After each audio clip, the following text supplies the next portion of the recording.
everybody? It's Live at the Hive, episode 32. I'm Dan Nedelko. And Courtney Castle. I'm Matthew Chirlenko. Speak up, son.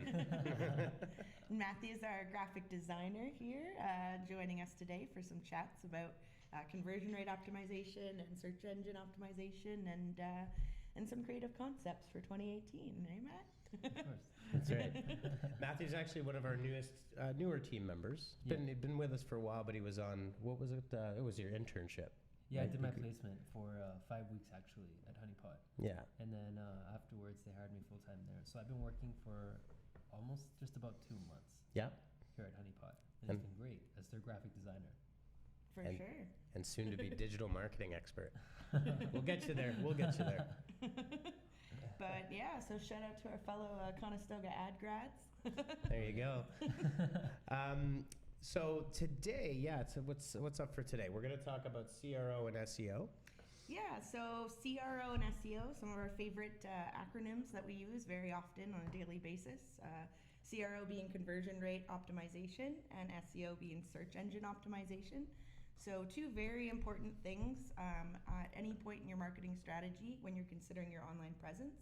But we thought we would just kind of walk you guys through exactly what we do when we look for recommendations to make, especially when we're just starting out with a client, and kind of how you can replicate that for yourself just to enhance your online presence and your conversion rates. Yeah, that's right.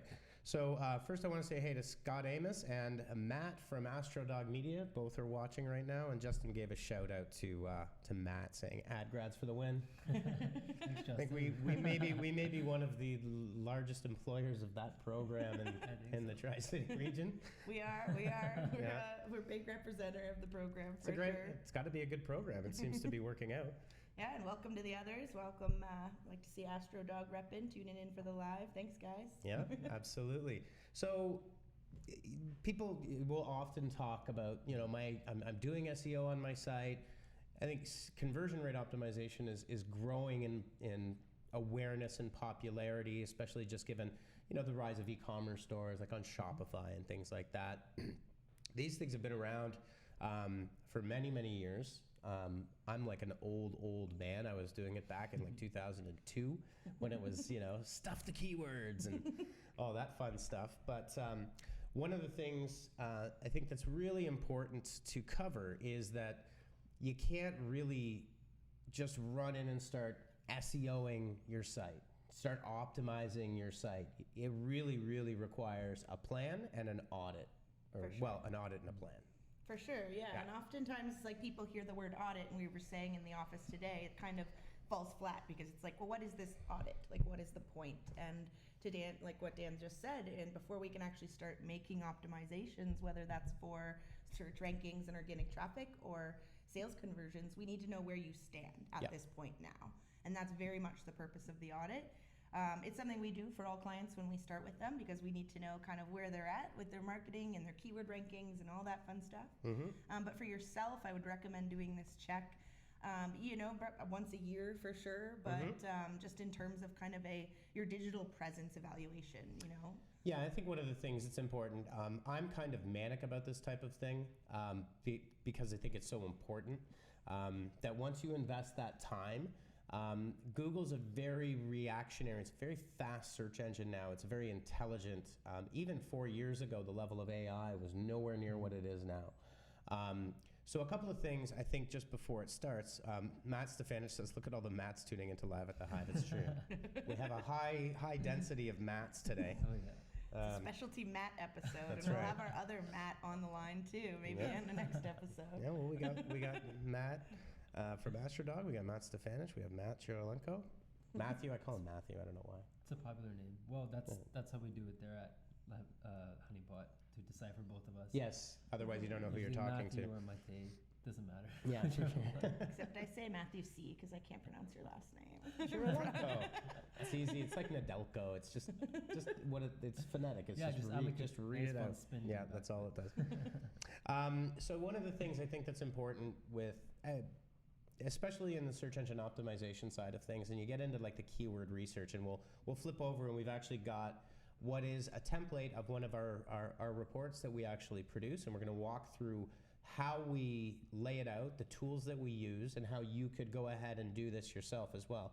But I think the one most important thing is a lot of people say, you know, we did the site, now we have to search engine optimize it. And that's really the wrong approach, because fundamentally, a search engine is only a window into an individual at the other end that's looking for something.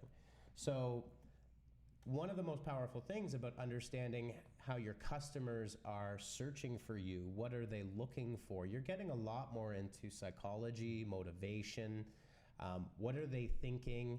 What are they looking for? What are their pain points? It becomes a very non-technical function, and I think that's really the way to approach both of these two things. Search engine optimization is really, I want to understand what my customers are searching for so then I can put the appropriate content and solve their problems. That's the first fundamental. And for conversion rate optimization, it's okay, so now I understand how my leads and customers are behaving on my site. How can I get them to take action? So I have to understand where they're coming from. I have to understand what's motivating them. I have to understand why they're there and what problem are we solving. Again, although, you know, you hear SEO and CRO audit, it sounds like a CRA audit, like you're going to sit in a room and go through reams of paperwork and just try to figure things out like that. It's very different than that, in fact. It's a big part, especially on the keyword research side, is it's psychology, behaviors, psychographics, personas, you know, very, very what you would call, it's a very different function than what it appears to be. Yeah, and really, like in layman's terms, if you rip apart all the marketing jargon, which we love so much, it's really just how do people find and use your site, and how to make them find and use your site in the way that you want them to. Yep. And that's really at the base of it what it is. And really to what Dan's saying is that SEO cannot be kind of a living off in its own world, something you consider after the fact or as a stage two. It really should be thought of in tandem with like your website strategy and your online strategy. And just because you haven't considered it yet, if you haven't yet, doesn't mean you can't consider it now. There's always time to go through your site and SEO optimize. It's definitely a reiterative process. It's never like, well, I'm done. Because like Dan said, there's always changes. There's changes in the way people search for you and your product. There's changes in your own industry and your own landscape. Yep. So, you know, obviously keyword and SEO presence, updated as often as you can is a heartbeat thing. But to what we're talking about is kind of this presence analysis. You know, obviously if you could do it more often than once a year, that would be great. But resource wise, you know, if you are an entrepreneur or an all-in-one marketer, you know, just at least make sure you're aware of your own presence and where you stand. Yeah. How customizable is the audit report in terms of where they click, where they're engaging, how long they're seeing on your site, where they're coming from? Is it very, very customizable in that aspect? For sure, yeah. And that's part of why the template we're going to show you guys is definitely just a template, and it is extremely customizable depending on, you know, if you're a B2B product, you know, are you an e-commerce store, or are you more of just like more of an educational, informational site, the purpose of it as well? Yeah. So one of the big things about this audit and this report, and hi, Nicole Nadelko, welcome to the stream. Hi, honey. Embarrassing me. Anyways, one of the things about the audit and the report are there are tools that go through. We have a lot of tools that we're using here. Ahrefs, SEMrush, Screaming Frog, and Google Analytics are the four main ones, and Google Search Console. Regardless of that, this whole process of auditing, you start out with a lot of data and information, and it's really understanding the meaning behind all of that. So in that sense, it's where you get all these numbers and you get all this data and you're pouring through it. And the idea is to put meaning behind that data and to use statistics and to use that data to create an informed persona and make an informed decision. So it goes from this kind of what appears to be very black and white and statistical to very gray. Because what our job is to look at that and say, what does all of this mean? What does it actually mean, right? And as we go through, we'll kind of see that.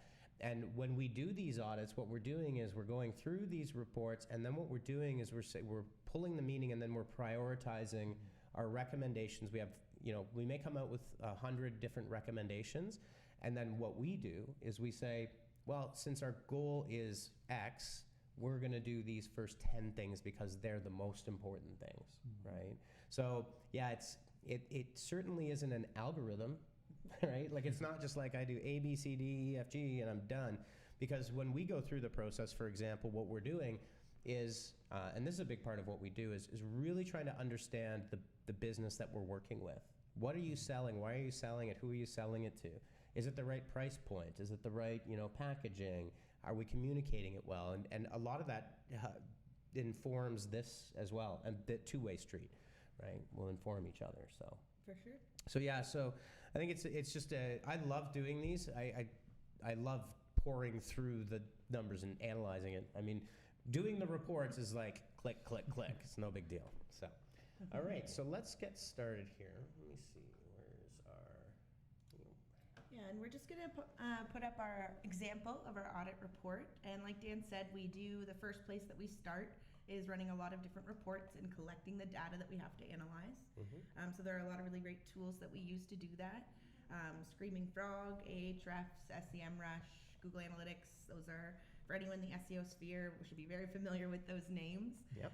Very large industry tools that tell us things like which keywords does the site currently rank for, how many backlinks does the site have, things like that. Also, it can give us information on competitors as well, so that we're not only looking at the specific site, but also the industry as a whole. Which kind of keywords are your competitors ranking for and advertising against, for example. So all of that, very important information, and it does go beyond keywords. It goes to other site health, even like technical things like site speed and other elements like that. Yeah. So up on the screen right now, I've got Ahrefs. Jessica Fitzpatrick says hello. Hello. Welcome to the live. Welcome to the live. So of the tools that we're talking about, they're all very powerful. Ahrefs is actually has quickly become one of my personal favorites. It's got an enormous amount of data you can dig into. It collects it, it keeps its own index, and you can do a lot of things with it. And I'll just show you a couple here from the example. And we've got videos and screencasts where we actually go through in specific examples that we can also share. But you get organic search reports. You can see that every day they crawl 6 billion web pages. Let's see here. I'll go over to the features. But what Ahrefs does is it pulls in the data about a domain. So whether it's honeypotmarketing.com or myshoestore.com, and it tells you how many people are linking to it, where the traffic is coming from, where your organic positions are moving up and down, what your top pages are. It's just a ton of information, competing pages. You can plug your competitors in there to see what their strategies are. And Ahrefs is really quite focused a lot on the organic health. And it does do paid keywords as well. So you can also see advertising. You can see where your competitors are advertising. You can see their ad copy. You can see their display copy. You can see how much they're bidding on keywords. So, if you're looking at your competitors and you're seeing that they're obviously spending more money in a certain area, that might be something to think about and emulate and maybe save yourself a bit of money. That's one way to look at it. And that's Ahrefs. That's the first tool. So what we do here is there's two main things that we do when we set this up. One is called a site audit, and it's more technical. And it actually crawls the site. It takes about 8 hours to finish. And it gives us all sorts, and this is where the technical stuff comes in because it is very important. And then we set up a domain report in the Site Explorer that will give us more information. You can see here, for example, on the screen, you see things like referring domains. So if you have a PR program and you're getting inbound links and how many people are linking back to your site, you see that growth historically over time. It's just one example, but there's just hundreds of them in there. Yeah, or a content marketing program, for example, a lot of the time these stats are what dictate, it's very easy to kind of get distracted in marketing. There's a lot of possibilities. And really the question in 2018 is like what channels to choose and which strategies to choose. Yep. There's really no lack of ideas or ways to spend your money with modern marketing. But for example, if I went and looked at a site and saw that their referral traffic was really poor and the backlinks were really poor, might consider a content marketing program in which you create a program that encourages guest blogging and backlink creation, or to Dan's point, PR is also helpful with that. Yeah, and PR and content really blend now these days. It's not just throwing out a release, but getting placements on blogs and on news sites if you can do it. But locally, right? Locally, get involved with a charity. You can get some press coverage, and those are powerful links to your site. They give your site a lot of authority. For sure, yeah. It could also be part of your paid media plan too. It doesn't necessarily have to be organic. Not everyone has the clout of like a super newsworthy or very large topic that perhaps wants to get picked up by the very busy news outlets. But that does not to say that you can't include these placements in your media purchasing. Yeah. Yeah. The next tool that we use here is called SEMrush, and quite often people are confused as to why we use both. SEMrush is another fantastic tool, very similar in a lot of ways to Ahrefs, although their kind of primary focus is on advertising. So their tools on analyzing other advertisers and traffic inbound is a bit stronger than Ahrefs. And one of the other reasons that we like to use both, and I know I've had other people question this, is you don't want to just rely on one tool, because these are not exact tools. They have their own index and they make some of their own assumptions as well. So having two tools can help you kind of get a second opinion, right? So it's not exactly one-to-one. And in this tool, we do a very similar thing. We run a site report. Also, the reporting out of SEMrush is very nice. It's customizable. We can pick and choose and pull various portions of it, so it helps with the overall presentation later on. So for each software specifically, are there certain areas that they like to focus more primarily on? So for example, SEMrush, you said it focuses more on the creative side of it. On the pay-per-click and advertising marketing side of it. So they have they can pull display ads for a domain if you wanted to look at it. If they're running advertising, you'll see a long history of those. It's just their main focus was on paid advertising analysis for PPC marketers effectively. And Ahrefs is a lot more on the content marketing SEO organic side. They both have crossover tools, so but some are just better than others, right? SEMrush is stronger on the paid side for analyzing. You get just a ton of information, and we could spend 3 hours just going through the advertising features on a screencast of how much you can do with it. Yeah. For sure, yeah. So. I think SEMrush as an advertising tool might be kind of one of the key differentiators there. Is just that if I'm putting together an AdWords search campaign, for example, based on strategic keyword targeting, I can use SEMrush to see what high-performing ads, like ad copy, literally it'll show me their SERP that they're using for their ad and where it ranks and things like that. Yeah, and this is really important. So if you're a PPC marketer, if you're a business person or a marketer, and you're more focused on pay-per-click side, you might, and maybe you had a budget, you couldn't afford Ahrefs and SEMrush.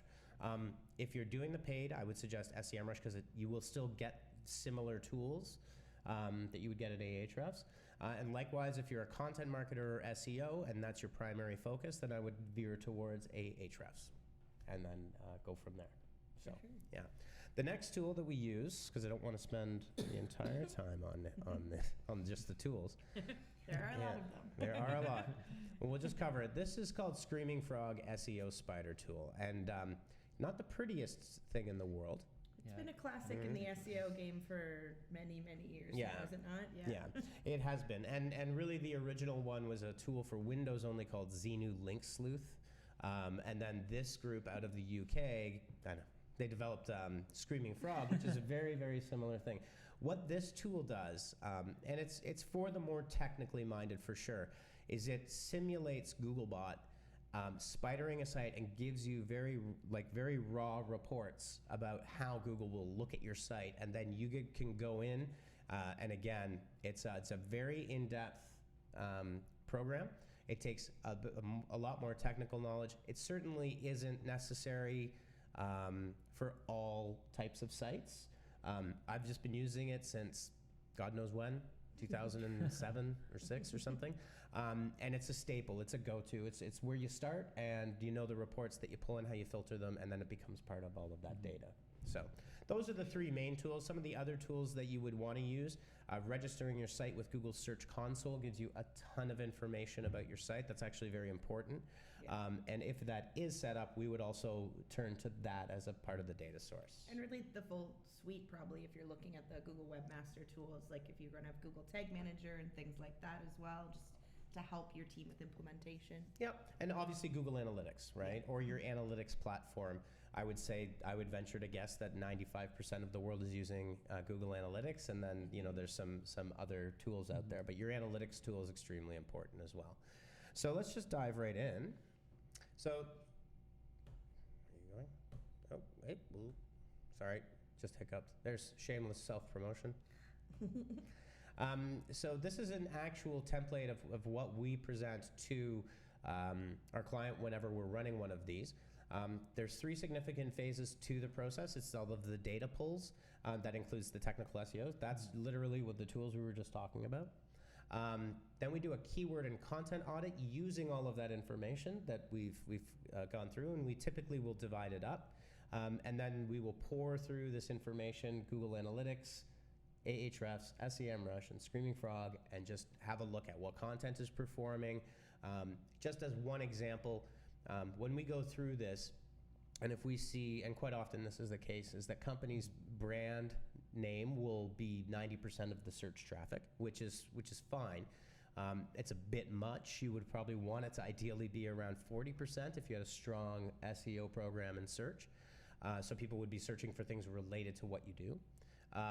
But for example, what we would do is we would analyze the pages on the site that exist and that maybe have rankings on the 6th, 7th, 8th, 9th, 10th page of Google search.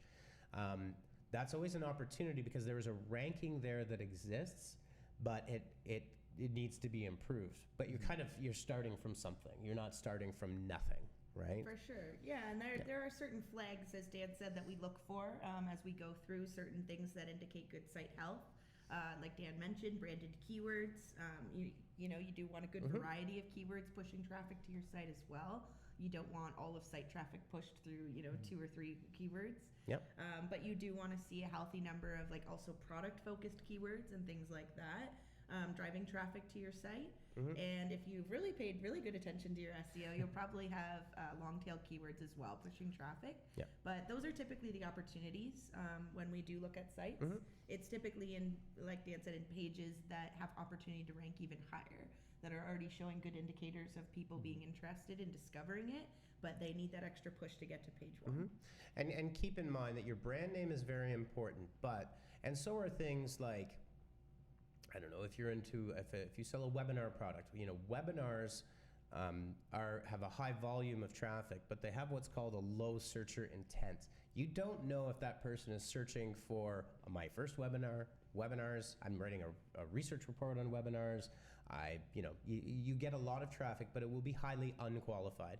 As you go down to what's called the long tail of search, a good example of long tail are question-based searches. And question-based searches are actually on the rise, both on mobile. Think about it on YouTube, right? How to replace the bathroom faucet. That's right?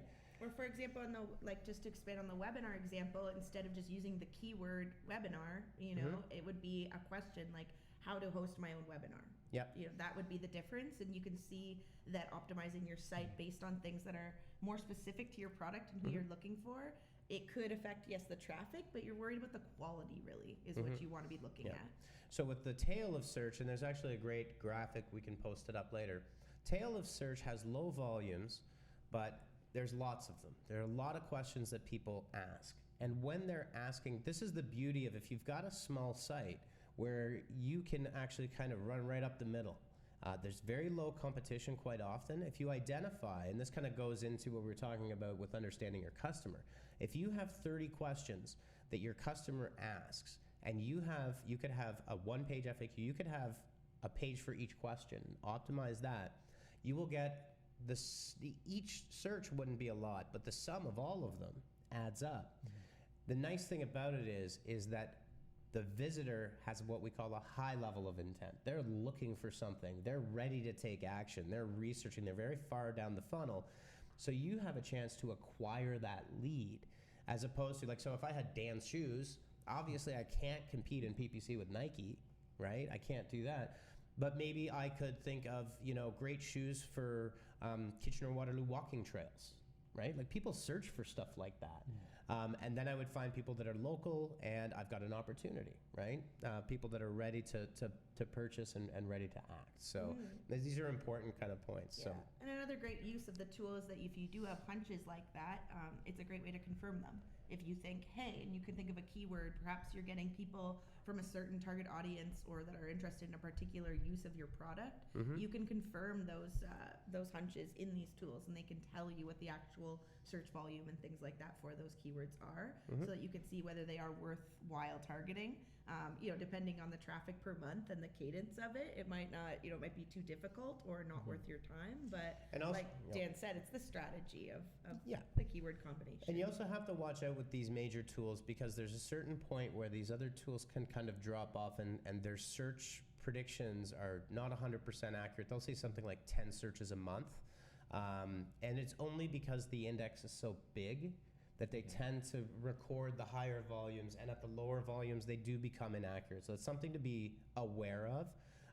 I think it's most important that when you're developing this strategy, let's call it the 20 questions your customers ask. I mean, that's a persona-based activity. What are your customers looking for, and how can you solve it?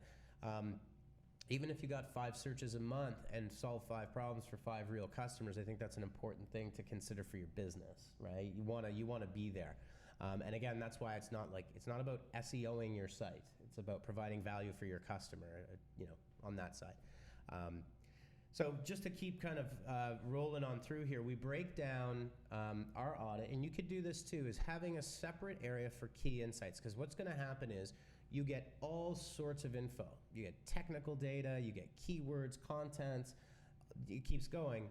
And then the key insights are, of these 100 things, what are the 10 things that we think are the most important, and why do we think that? And you can see here, there's, this is all dummy data, just to show the example. But you can see that what we've done is we're prioritizing what we think are the top issues and what we can do to solve them. And again, if you're doing it by yourself, this is an important process because there's just so much stuff happening over there. It's like a tsunami of information, right? For sure, yeah. And there might be a bit of a learning curve as you if you're an all-in-one marketer and you're not particularly specialized in SEO and CRO, you might be like, how am I supposed to do this for myself? Yes, there will be a slight learning curve. Yes, there is a lot of jargon associated with it. But one thing I personally like about the tools is that because they are such large industry standard tools, they have a lot of content and training and tutorials to support them. So yes, it may be a little daunting diving into SEMrush or Ahrefs for your first time, but usually next to every metric, they have the little question mark that explains exactly what that metric means to you, and then it will typically link to a blog post that they have or a tutorial video. So yes, there's a bit of learning, but it's definitely something that you should invest in. And if you are in digital marketing, you are really obliged to know how these tools work. These tools are the bread and butter of what you do for a living. There stands no nonsense. You learn it, and that's that. You really do. You really do have to kind of understand these certain points. And again, it's not that everybody needs to be a software developer, but you have to understand the basics. So, for example, our first one is we talk about site architecture and linking. This is a really important thing that I think a lot of people dismiss or get wrong. And it's the internal linking structures of your site are really important for Google to understand what you're about, what you do, and what you think is important on your site. So how the pages are structured together. Do we have a comment? Yeah, we have a comment from Ben Miller. What's Ben saying? I didn't get it. Is it? He's getting Matthew's getting cat calls. So Yeah. That's okay. Hello. What was I saying Now there? you're just Derailed lost my. entirely. Oh yeah. So you need to put in an internal linking structure and point to pages that we would call anchor pages, and there are also money pages, the most important pages. You want to kind of refer back to them. This particular site architecture slide that you're looking at right now is a little bit more in depth, but it's really understanding where do you want people to go on your site, and are you, like, one of the big issues in terms of site architecture are people are, they'll have, if they're using WordPress, which is very common, they'll have 500 different tags that they've applied. They have 50 categories. You've got to really stop and think about what kind of content you're putting on your site and try to categorize it. Try to make it make sense, because you may think it makes sense, but if someone's coming in and you've just got this crazy structure where your content's all over the place, it's not gonna do you So any essentially good. take into account the people that are actually viewing it. Yeah, Makes sense. and always, like really always, that again, this is the biggest thing that over the years that I've had to kind of fight, is people will say, well, you're doing the SEO, don't worry about the design. It's like, no, it doesn't work that way, right? SEO is technical, but the end result is there's a human being that you're trying to appeal to for findability, right? And CRO is the second half once they're there, right, on the site. So we start out with site architecture. Then we look at, again, site content and design. One of the big issues, and from a technical perspective, are you getting catcalled further? No, Ben's just saying he loves the information too. So Oh, okay, that's good. Well, don't worry, Ben. We appreciate the that's good. support. You can catcall. We've had some lively comment threads happening in the last few weeks, which is always good to see. Yeah, don't even bring up the lizard people again. Oh, Yeah, the man. lizard people was one of my favorite ones. So site content and design. And again, one of the things that you see, site speed is incredibly important for Google right now. They've come out and said it because of the growth of mobile devices. So we're often on LTE connections or even 3G connections. So site speed is a huge indicator. If you've got a beautiful website with humongous images, Justin Maciel. No, I'm just joking. Our print designer knows. Oh, shade. No, shade. No, if we have, if you have a beautiful site with really huge images that take a long time to load, you're going to get penalized by Google because it's going to take a long time to load on mobile devices, and that's what you don't want. And so we also analyze that. And just if you're a small business person, you're like, I don't know, somebody sent me an image and I've got to use it. You can go to a website called compressor.io, exactly the way it's spelled. And you can upload your image. It will do the image compression for you. It's free. You don't need to know anything. Just go there, upload it, grab the image, and put it on your site. It's very convenient. It is. Because from a graphic designer perspective, doing that manually in Photoshop can be quite time consuming. Yes. Yes. Yeah. Yeah, and certainly even if you were doing a whole raft of them, you'd use like an action or a batch action or something like that. The nice thing about tools like Compressor is they've already got all the correct settings for a PNG file, for example. So it's because it is not lossless, it is lossy, but there's a point where the human eye can't see the difference, right? So very important stuff there. And some of these examples, I just like to underline the fact that yes, while there are some very technical implementations to SEO and a very technical side, there's also some updates that anyone could make. Like if you are managing the content on your site, if you're an all-in-one marketer, these things like compressing your site, considering your images, considering your tagging in categories and not using them excessively. A lot of these things can be done like directly through your content management platform and really require very little technical knowledge, and they can really have a really important impact on your SEO presence. So Yep, and then we've got keyword research and site linking and markup. So site linking is very important too. We'll circle back on keyword research in a bit. It's fundamentally one of the most important things you can do and understand. And you should not just do it once, you should do it continually. So researching your competitors, seeing where they rank for certain keywords, you can do that with free tools. Google's a free search engine.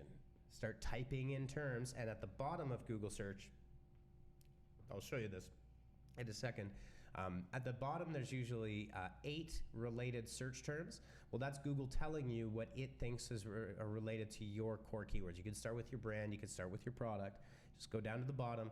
It's called seeding and stemming, and just copy the 8 and then keep going. And very quickly, you'll start to build a list. Google will give you the recommendations, so you can start to build it that way. there's your bootstrap tip for if you can't afford any of the SEO tools. It's, just you use know what, Google. go down and dirty and get right into the search engine and start using it. There's Google's incredibly powerful. There's also advanced operators in Google search that you can just go to the advanced search, and it's got the fields you can fill out where you can check your site, you can check other site, you can check all sorts of different things. So a little bit of knowledge goes a long way, and it's all free. It's just there for you to use. One of the things that's really important too is actually checking to see if you have what are called toxic links. which can penalize your site.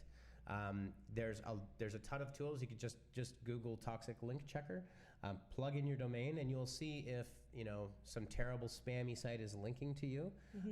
And you can create what's called, and it's quite easy to do, it's called a disavow file that says, I don't know who that is or why they're linking to me, because those bad links coming into you will incur a Google search engine penalty as they fight spam. Yeah, and that is why quality is important.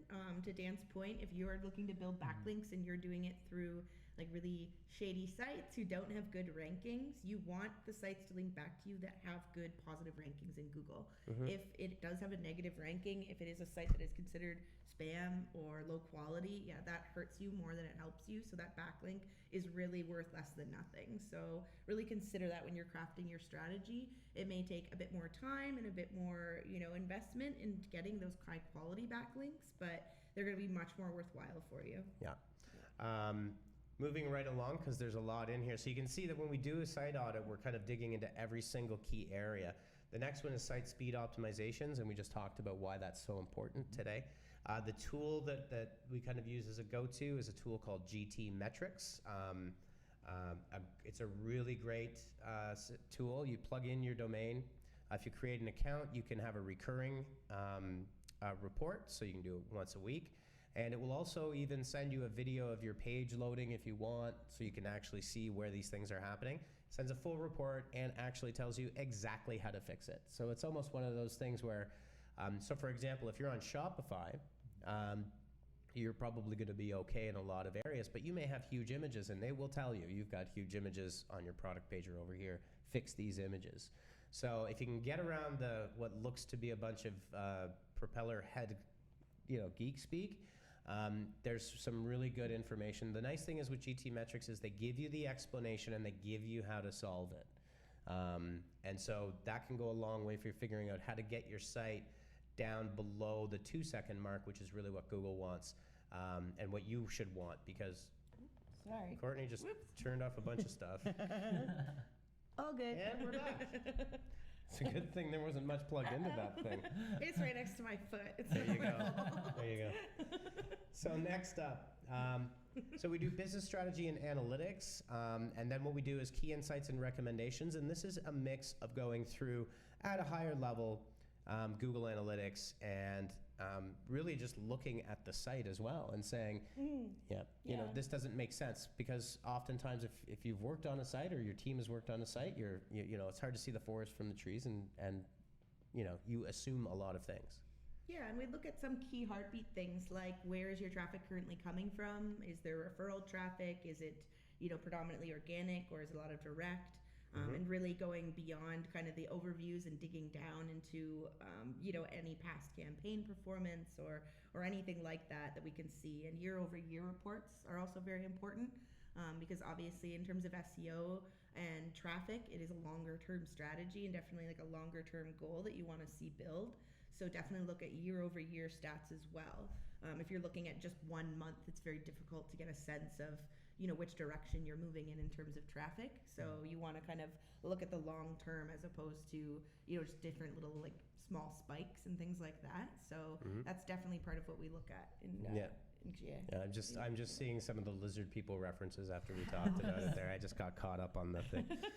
I knew as soon as I said that it would be all lizard people talk for the rest of the episode. We'll get into the lizard people later, don't worry. Dan's starting his own spin-off series. Clearly, yeah. I heard that, did I tell you guys about Buzzsaw on that should Gaia? No? No. Buzzsaw is, what's his name? Oliver Stone's son. And he was always but he would have like all these conspiracy, like all these different types of people on. And his show was called Buzzsaw. If you get a chance to see it, and then look up the guy, the Lizard King, the Lizard People guy. That this episode that you were trying to show us last time. That was the best. I was loving it. Well, but 37% of Americans, United States, believe this to be absolutely true. That there's a race of lizard people that live amongst us and are hiding from plain sight, here to try to undermine and destroy us. Donald Trump. Had to say it. Had to be done. So anyways, getting back on track, when we go through all of this, then we start to set the priorities from all of the other, and there's a lot of data that comes out, but you're kind of gleaning the most important. And then we move on to conversion rate optimization. And I actually think we may want to just go through some of the reports, because these get a little bit more advanced. And we maybe can dedicate another episode to just CRO because of the level of importance that it actually is. For sure, yeah. So to this point, we're looking at the health of your site and your site's presence in general, the SEO side of it, so what's driving people to your site, and then like Dan said, CRO is when they are actually on your site, how do they behave? So yes, that's kind of a whole another chapter. Maybe we just leave that for now. So here are the 13 standard reports that we put together, and these are quite often custom reports that are set up in Google Analytics. They're not out of the box, but I think maybe what I'll do is I'll run through the 13 quickly and just give a brief description rather than how to set them up, because there is some setup there.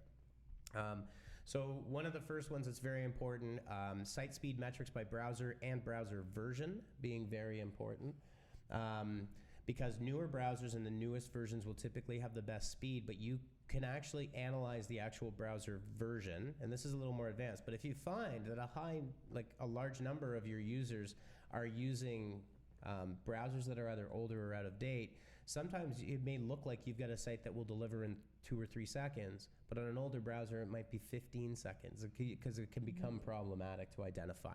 Yeah, and you do have to look at what your audience is using. That is something that GA will tell you. They will divide by browser and things like that, so you can see that. Yep. But yeah, don't make the assumption that your audience is super tech savvy and using the latest version of whatever. They could still be on Internet Explorer. So.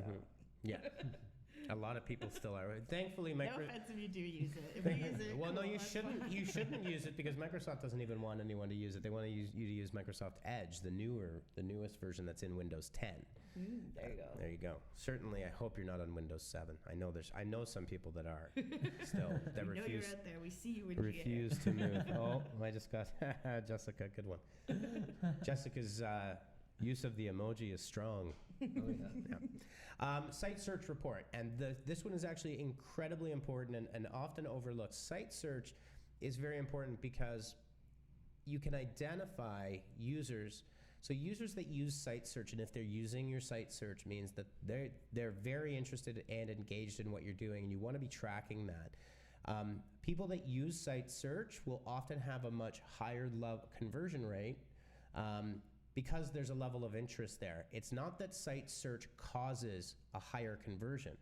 It's that people that are searching and using site search are more interested in your product, so that they have a higher conversion rate. What you want to be able to do is encourage, and if you see that number of site searches going down, you want to address that, right? By creating more content and more information that would get people to want to use site search. So it's often very much overlooked. In fact, a lot of sites are, I see, removing certain levels of site search, and that's not a great idea. You want people to be able to search your site. Yeah, it's definitely an overlooked piece of information. And just to clarify, it's when you actually have a search bar like on your site, and people are already on your site and looking for something. That's and right. Yeah, just so you guys, I know there's a lot of terms going around, but the site-specific search is great information for when people are on your site. They might not be finding something they're looking for, and then they are turning to the site search. Once again, the kind of ultimate example I would use is I think it's a really high number. It's above 80% of all users on YouTube use the search, right? So if you've got a site and you've got products, how-tos, FAQs, and lots of good content, that's a way for people to interact with your site, for sure. So number 3, conversion by acquisition source, and that just means when someone does something on your site, where are they coming from? When they make a purchase, are they coming from organic search, social media, paid advertising, partner referral sites? That's a very important thing to know. Behavioral data by content posts is a more complicated one, but what it does is it actually breaks down when users come to your site, what are they doing before, during, and after interacting with your content. So you can see if people are reading 2 or 3 of your blog posts and then exiting, you may want to put an exit intent pop up, or you may want to give them a free giveaway or an offer so you can capture them. That's how you get that from that particular report. Take a break. Landing page performance is just the first page when they hit the site. So the assumption is people are all going to your homepage. Very often, that's wrong. Very often, if you've got especially a blog and content site, your top pages will be those content pages as entry pages. So analyzing what pieces of content you've got that are driving the most traffic is a good way to know what you should continue to be doing. Only in very specific scenarios would I advise linking to a homepage, especially from a PPC perspective. I would never do it, but if it's it's too distracting. It's unless you have a very specific, unique site that has like a page by page flow to it, you're dropping someone off with like 100 different options on where to go. And depending on how qualified that is and where this person's coming from, for example, perhaps it's just a link that's in a press release, for example, and you're linking to the homepage. Like I would link to a press page or the page with other releases or news or some sort of next intent. You're trying to guide this person. You don't want to lose that traffic. So think of where the next logical place for them to go is, and that's usually not the homepage. You know, with the homepage, you kind of lose that engagement as well, because towards the landing page, you get right on the page, you already have that excitement, like say you're buying a product or something, you already have that will to do so. And having a landing page that's very direct and to the point will have them sign up for your service or buy your product instantly, much faster. It's a great point. The next one is very similar to the last one, but is a sessions by landing page. And a session is what Google defines as being a series of actions by an individual user more than one. And so that's important because if you've got a landing page that has a high number of sessions, that means there's more activity than just visiting the page. And you'll be able to understand what are your top performing pages as well. Behavior by event tracking, I'll skip that one. Events are different animals in Google Analytics, but you can get very granular. For example, if Matt's still around from AstroDog Media, hit play or pause on a video, watch 10%, 25%, 50%, 75%, or watch the entire video. Shared, they're more advanced events, and you can actually create other events if you want. Based on behavior and very detailed, much more than a goal, which could be like a purchase or a page visit or something more general. Yeah, to Dan's point, it's very granular, and it really helps you understand the behavior of your site. Yeah, totally. Next up is goal funnel visualizations, and this is, you often see this kind of top of funnel, middle of funnel, bottom of funnel graphic that digital marketers would talk about. Well, this is the goal funnel for real on your site, where you see top, middle, and bottom of funnel to the goal action. So obviously incredibly important to see where people are falling off. Maybe you have to, plug a leaky funnel is what it's called, is figuring out how to prevent that fall off and optimization. Definitely, yeah. Where are your leaks? Definitely look at your exit pages that have a high exit rate, where people are leaving your site from that page.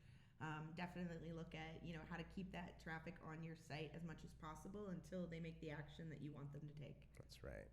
Browser report goes without saying. Do you know what browser people are using? That also goes to browser and platform report. So how many of your users are on tablets, are on mobile devices? What browser are they using? For example, if you see that a large percentage of your users are using Firefox and maybe your site is not delivering properly on tablet or on Firefox, you may want to fix that, but it's always good to know. Content efficiency analysis report is, again, it's another advanced report, but what it does talk about is if you have, so if, for example, you may get fooled by having a landing page performance report and seeing that, wow, this landing page is my number one page, but you don't know necessarily all of the details of what's happening on that page, right? Maybe people are bouncing back. Maybe people are not going to the next page. What page are they going to next? What's their scroll length on that page? Are they going all the way to the bottom? That report helps reveal some of those insights, so you can even take your best performing landing pages and make them even better. Yeah, average time on page, also a really important metric as well. If you tell me you have 5,000 page views in the last month on this particular page, that's great. But if the average time on page was like 2 seconds, then you know how cool, they clearly didn't find what they were looking for. Yeah, you've got to watch out for those landmines. So when people talk about this is an old one. I don't know if it's even used anymore. People used to talk about website hits. And one data analyst that I work with, he said, yeah, HIT stands for how idiots track success. Which I always kind of liked, because it doesn't mean anything necessarily. You need to know more about, if it's 2 seconds on the page, you've got a big problem. So you may look at something as being really successful, and it's not. So you got to kind of dig further into that. Yeah, you'll always look at the engagement, like we say, for social media, for everything across the board. The amount of the growth of your audience and the size of your audience, or your traffic, or your lead list, whatever it may be. That's an important growth number, but really it's the engagement, whether that's people, time on page, actions taken on page, or really across the board. Yep. Engagement metrics are really the true indicator of behavior. And higher level metrics like impressions and things like that are more about growth. So yep. And next up is site diagnostics and page timing, and also page timing by browser. So you can also see if you're loading more slowly on Safari, which is the default on iOS, so it's very important. Chrome, or any of the other mobile browsers that people might be using. Hours and days report is actually a really interesting one. We went through this the other day. It involves Excel and a pivot table. I love it. It's a really cool report. And it can tell you basically in a nice visual heat map pattern the time and the day that you have the most activity on your site. And if you're a B2B company, or you probably will see, you should hope, 9 to 5 activity. If you're an entertainment site, you may want to see, after hours 5 to midnight type thing. This will visualize it in a heat map, so it's easy to see, and you can get a good trend, because you shouldn't use a 30-day period for that. You should be using as much data as you can across, say, 12 to 18 or 24 months. Yeah, because your site traffic could be seasonal as well, right? Like if you're selling a product that has to do with good weather in like summertime, then your site traffic is probably going to increase in the summer months. So definitely looking at that holistic view when you're looking at site traffic is important. Yep. Just like we said before, just as much data as you can look at gives you a better, longer picture. Yep. And the last one, I know, right? See, this is what it takes.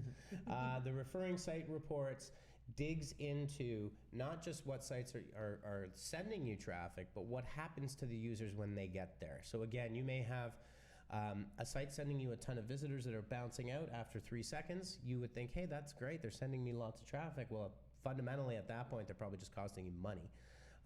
And you may have smaller sites that are actually sending you quality traffic with people that are turning into customers. And that's also a very important thing to note. So that's actually a brief CRO set of reports. It actually goes much deeper. But as a starting point, these are the things that you should be looking at for your brand, your business, whether you're a Shopify store or whether you're a SaaS product with 400 employees at your company. Right? Yeah, and just like to be realistic about it, like we said, this is a full in-depth report. We're looking at a page or a website that we've never looked at before. We need to know all this background information. It's not that you're going to be running this 15-page report every single month for yourself. Right. I would recommend something like this in this depth on a yearly basis, but that those key metrics we're talking about, keyword rankings, like site traffic channels, things like that, that you're looking at those more frequently. Just kind of the real heartbeat metrics of the health of your site. Oh, for sure. And I mean, there's different models for different types of people.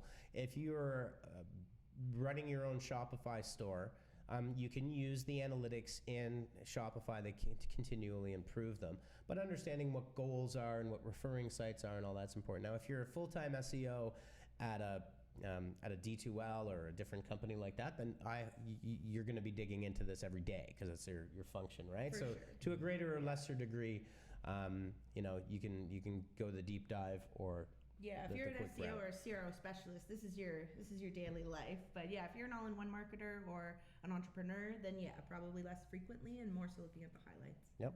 So now on to the fun stuff. Matthew was just telling me about his newfound addiction with IGTV. It is very addictive. So it's a new platform that Instagram has released, and it's more video screening. So you stream video online, and it's more portrait-based for mobile.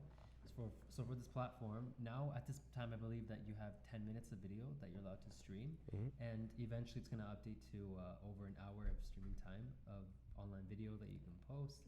I think that's dependent on your size. And it's depending on the size as well of your channel as well. And you are limited to one channel, but again, one of their focuses is to attract again those YouTubers, those main YouTubers, those Instagram stars kind of as well, to start using this platform. And it's much more engaging, I believe, rather than the YouTube platform, because again, it is still in the making. And again, their main focus right now is engagement. So later on, they're gonna start adding on ads that you can add onto it as well. And then most likely people are gonna start making a livelihood out of this. For sure, yeah. I think they're kind of trying to capitalize basically on the success that other platforms have seen with live streaming, and then their own success that they've seen with stories. So I think it's kind of like the baby of the two of those. It's has the behind the scenes kind of engagement, fun aspect that stories brings, but has the like real world interaction and real time interaction that live streaming lends. So it is interesting. I'm curious to see how accepted it is. I spent quite a bit of time already looking at it, and it does take away that professionalism you have to have when you're filming, and all the technicalities where you're just filming from your mobile. And then again, this is primarily because statistics have shown that people are moving to mobile. They're moving away from watching television, watching video online. They're more towards the mobile function of it. Well, this is definitely, I think, a couple of points come to mind is that Facebook now has Facebook Watch, which is a specific format, which was created in direct response to Netflix and YouTube Red, which is their subscription service.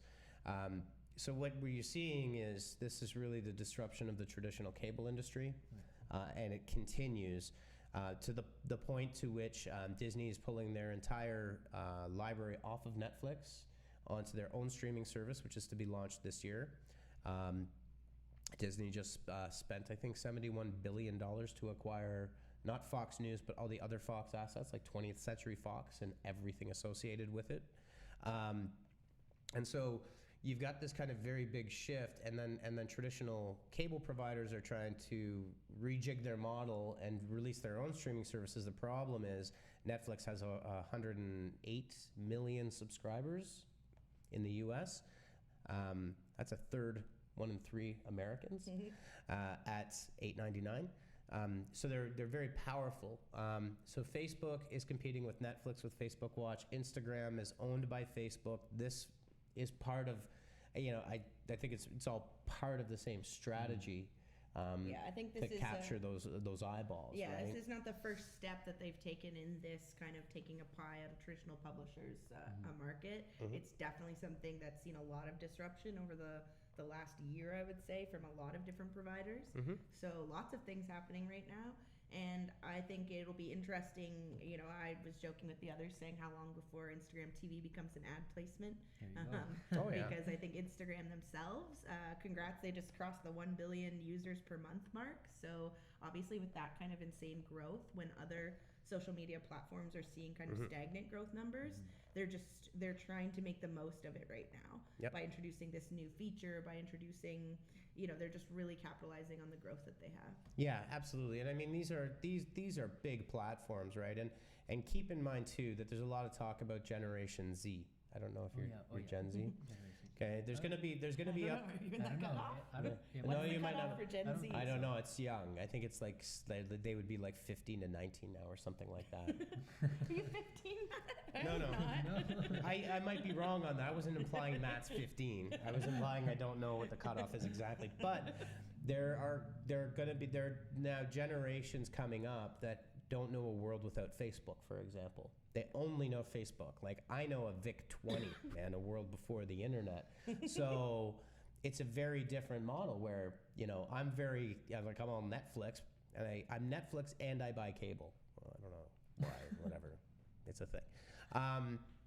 But there's a generation coming that will never really know. Like this type of a platform would be the first place they go, right? They don't watch news. They don't watch traditional TV shows. They maybe watch Netflix. They watch YouTube. They watch Insta, Snap. That's much more kind of their world, right? So it is really interesting to see what's going to happen. There's a lot of moves being made. I think the thing is like YouTube is still the number 2 website in the world. So, there's a lot happening there. And also, I think the other thing that's really interesting, and we'll see, is device integrations like smart TVs, Apple TV, Chromecast, PlayStations, Xboxes. Pretty much on every device now, it's trivial. Like hit up YouTube and watch YouTube on your 60-inch 4K TV, which we do all the time, as well. So like these lines are being blurred about what's television and what's YouTube, because YouTube on a TV looks like TV, right? Just like Netflix does too. Dylan from Honeypot, he made a comment about the fact that there will be paying content creators. Do you think YouTube should be worried about this? No, I mean content creators should be paid, and this is it's a bit of the irony, and it's a danger for content creators, because if you look at YouTube, for examul, YouTube changes a policy. Content creators that were maybe making a living, and most kind of don't. I mean, you do have your PewDiePie and Jake Pauls and all these people that are making big money, but a lot of them, some people are just making money, right? They have a job. The reliance on the monetization aspect of Google and YouTube, when they change a policy, people get, sometimes rightly so, they lose their revenue, but it's precarious, right? Because it's not as stable. It's a borrowed media, right? It's not an owned media, and that's the main problem with not an owned media, is you don't own it, so you don't have that kind of control. But I would agree with Dan in that I think that the content creators who have seen success on YouTube and Twitch and other things like that with their live streams and their video content will probably continue to use those platforms. Maybe might try to replicate their success on Instagram, because obviously the more revenue streams, the better, especially if you're like 100% dependent on that. And I could talk about this one for like hours, because this is something that I truly believe, is that the revenue model for Google and Facebook is tilted in Facebook and Google's favor, and it's not fair. It's not equitable. When they bill Coca-Cola $1, trust me, you are not getting 50 cents of that dollar. You are getting a small fraction of that dollar. And content creators that put the time and the effort to create professional content, now YouTube is starting to be basically like NBC or CBS. It's like, okay, well, we'll pay you to do your show and we'll fund it. But fundamentally, the company that should be worried is the one that's paying the least. And maybe that's a good thing, right? Maybe it's a good thing if Instagram and Facebook start paying content creators a better, fairer share than YouTube. Then YouTube may be forced into a position to become competitive. Because ask any YouTuber, and Dylan, if you're on there, ask Matt Stefanich, and even in the esports space and streaming, how much money you get for views is ridiculously low. And you know how much it costs to run an ad on the AdWords network on those same channels. All you have to do is go start one campaign on an esports channel to run an ad, and then have that same campaign, like if you run one on your own, and see if you got what the revenue share is of the dollar that you paid versus the penny that you got, right? And so it's inequitable for the content creators. It's actually a real problem on a platform like YouTube, because you have people that work very, very hard, produce great content, and they really don't make that much money. And to produce it that consistently too, that's usually what I marvel at, is the consistency. Like some of these creators who are like, oh, I've gone over a year making a video every single day. Like that to me is just, that is a crazy amount of consistency to aspire to. And that they should be given, the rightful due. And I think that would be really wise of Facebook to capitalize on those pain points, especially over the last few years, just with the popularity of people actually making a living doing this. There's a lot more people who are trying to do it, and as opposed to the 1% of YouTubers who are actually making a living, there's an increasing swell of people trying to do it, and not just on YouTube. I think that's primarily because of the consistency every single day, posting something engaging. For sure. And Matt Stefanich just brought up, Twitch has one of the best monetization programs, and that's true because of subscriptions and their rev share. However, I will give props out to Mixer, which is owned by Microsoft, which is seeing a flood of Twitch streamers leaving Twitch for Mixer, because Microsoft has come in and given a much better offer than Twitch. So I guess to the end of that whole thing, and we're probably going to have to wrap now because we're just over an hour, is it fundamentally, this is probably a good evolution, right? When it was just YouTube and just Twitch, if you were streaming and trying to monetize, you didn't have a lot of options. Now you've got multiple platforms that are willing to monetize, and hopefully that will drive up revenues. Because look, how much money is Google making every quarter, right? Amazon, Not much. all of the companies, they're Pennies. making a couple of cents, astronomical levels of profit. The point to which they don't even know what to do with their money anymore. And yet you've got millions of YouTubers, scraping it for bits on revenue share on advertising. So I think it's a fair thing and it's a good evolution. So hopefully, I'm kind of rooting for all of them. I think I personally, over the years, I mean, at one point it was IBM was the big evil company, and then it was Microsoft, the big evil company, and now it's Google, the big evil company, and Facebook, which they are in a sense. But the domination of one channel is a bad thing, and at least there's some amount of competition, and hopefully it'll become a little more equitable, right? So, For sure. Hopefully Cool. it drives it up. yeah, well, yeah, you would think, because like you say, a lot of these people are putting an amazing amount of work. Even the higher end YouTubers, like, I mean, PewDiePie has a huge staff. I mean, he's pretty much a production company unto himself, right? And you can say what you want about the Paul brothers, but they also do have a staff. Like it's a thing, and they have a shtick and whatever. I'm just leaving all that alone. But these are basically businesses that are running as production companies and should be treated as such. So anyhow, leaving on that note, we got through one of our What's New, IGTV. Yeah, So- we'll leave some of the what's new items for next week, I guess. Some rollouts by YouTube and Google Analytics, but You know what we should Well- do? Here's what we should do. what? We should start doing IGTV for What's New for Honeypot and do it like every couple of days for like 5 minutes. There you go. There you go. On it? On it. Matthew We need to can get do our it. channel. They're rolling out. They're rolling it out. We're waiting. I've been checking all week, and our Honeypot Instagram channel hasn't gotten it yet. So. I have to Oh, check the it out. business accounts. Yeah, Yeah, to set Accounts. up our channel. Yeah. It was nice. It's just like this new orange icon. What is this? Yeah. Yeah, if you Instagram. haven't checked out Instagram TV and you're like, what are these guys talking about? When you open it right next to your little DM envelope in the top right corner, there should be this orangish kind of button now that you can click, and it'll open the Instagram TV window for you. So check it out. Yeah. See what's what. It's right Oh, there. You're not going to be able to see it. good that. stuff. Well, it's right there. There it is.